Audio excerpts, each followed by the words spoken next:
what should agriculture and food systems do differently to address pandemic disease risk? As we've been discussing, disrupted ecosystems, I think, can lead to the transfer of diseases between people and animals. And by definition, agricultural production displaces natural ecosystems because we just kind of define natural ecosystems as what would have been there.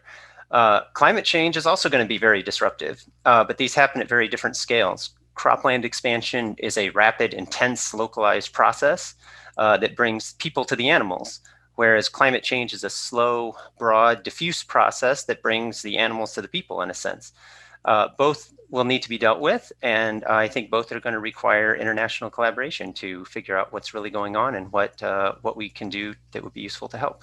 I think it's vitally important that we all bring all of our resources together, that I know this may sound again very romantic, but we've got to work together, the agricultural front or the people working in agriculture, with those of us working on forest and ecology and so on.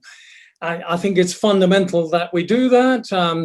I don't think that divide and conquer like we have been doing, frankly, in the past is going to be the way forward. One Health approaches are fundamental. Let's do that. I think we're in a very exciting time. We have an opportunity to rethink the way that we look at problems and how we think about solutions, and multi-sectoral thinking and looking at these in a concerted way where you're getting nutritionists together with agriculture people, together with environmentalists, is really the wave of the future in terms of problem solving. And it's very exciting to see how that's playing out. And certainly the Bridge Collaborative, I think, has been a really instrumental organization in terms of thinking about how we can start to make those connections among people.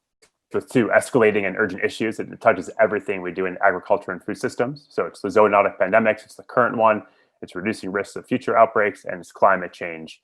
And these really require us, as Catherine was just saying, to take an integrated look. It's got to be across food, environment, and health in every project we do. And we really need the leadership and funding incentives to make that integration possible.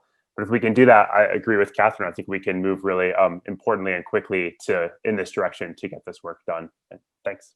I have to lobby for more resources to modern nature-based solutions, especially in the South. Thank you.